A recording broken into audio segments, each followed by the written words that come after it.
You've won awards in Sweden. You've won awards in the NHL. What does this mean to you? Yeah, it means a lot. I mean, a lot of former Canucks are in the Sports Hall of Fame, and a lot of great other athletes too. And I think I said this before. Vancouver and BC has always been a big part of our life, and it feels good to be inducted. What does it mean to your family? The family has to sacrifice so much for your career. Yeah, I mean, it starts with mom and dad growing up. I think they did so much to us, and they wanted to be here these 2 days, but mom has a bad back, so she couldn't make the flight. Obviously, our wives and kids. I mean, our wives has been there for us as long as we have, and kids have grown up here. So we have a lot of great friends outside of hockey that we like spending time with, and yeah, it's just it's a perfect situation for us. Do you know what memorabilia is going into the Hall of Fame, or what would you like to see in there? I don't know. I think we have a lot of old jerseys, a lot of sticks, a lot of equipment and all that, but also I think things we've done outside of hockey. I think being a part of the Canucks, it means that we've done a lot of things outside hockey too, being involved in the community. So you would like to see a few of those things too. What do you think your legacy is to the sport in this province? What would you like it to be?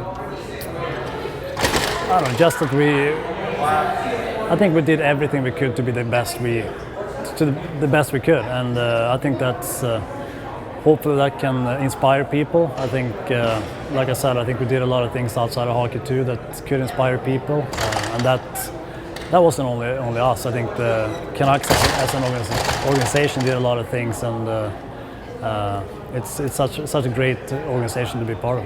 There's a lot of young kids with 22 and 33 jerseys in this town, and they're really young. What does it mean to you to have young kids embrace you and your brother during your time here?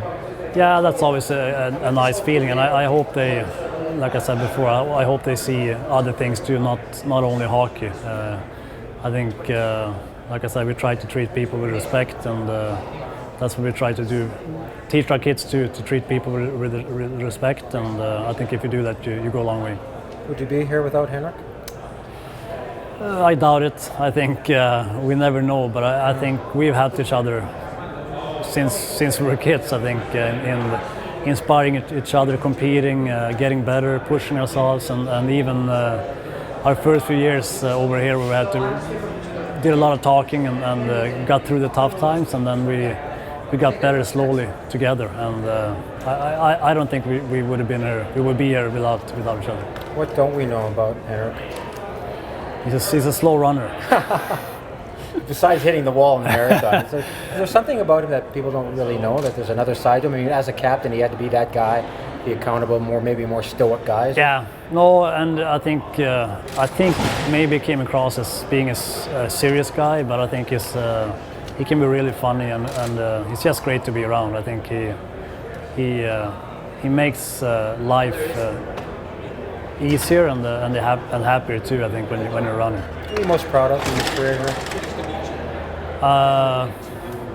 I think that we, like I said before, we did everything we could to be the best we could. And when you look back at your career, I think if you've done that, I think you have to be proud and you have to be happy.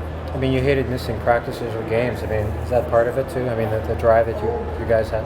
Yeah, I think that gets instilled in you, and it got instilled in us when we came in. I think that was part of the mentality when you play hockey, and when you're on the team too. You don't want to let your teammates down. You don't want to let your coaches down. You don't want to let the fans down.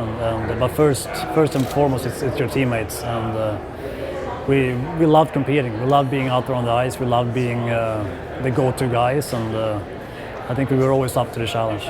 You're going in with the former general manager of the Detroit Red Wings. In 2002, you guys went into Detroit and won the first 2 games of that series. Henrik scored an overtime goal. What do you remember about that series? And do you think that, I know they won 4-2, but do you think you could have upset them? I mean, they did come back strong. But yeah, even I think the year before we played Colorado, it's just a good taste of the playoffs and how competitive it is when you go into playoffs. I think those were obviously. I think we kind of snuck into the playoffs, and those 2 were top teams, so it was tough. But I thought we played well against both those teams, and in the playoffs, I think anything can happen. I think you've seen it this year too. I think St. Louis come from nowhere and now they're in the Stanley Cup Finals. So it's a great time of year. Do you like where today's game is at when you watch it on TV? Yeah, I said this on the radio a few weeks back. I think it has to be the greatest sport to watch when playoff time comes. It's the speed, the tempo, the skill. It is a great sport. Canucks went into St. Louis in mid-December, won 6-1. Pettersson had 5 points. The Blues were apologizing left, right, and center for their play. They were in last place, and now they're going to the Cup final. What does that say? Can it turn around that quickly, or is that building something over a number of years in St. Louis? Yeah, first of all, I think St. Louis had a great team. Before the season, I actually mentioned to Henrik that that team looks really good on paper, and then they started out so slow, but a few changes, they started winning, and winning can really build things on a team. I think a lot of good things can happen, and I think that when they got into the playoffs too, they've been through the tough times early on. They knew what it took to win and what got them there. So I'm not surprised at all. One last question: what do you make of where the Canucks are at and where they're trying to go? A lot of good pieces. I think if they can build on this and get better, I think too you gotta be honest too that the young players needs to get better for them to take the next step.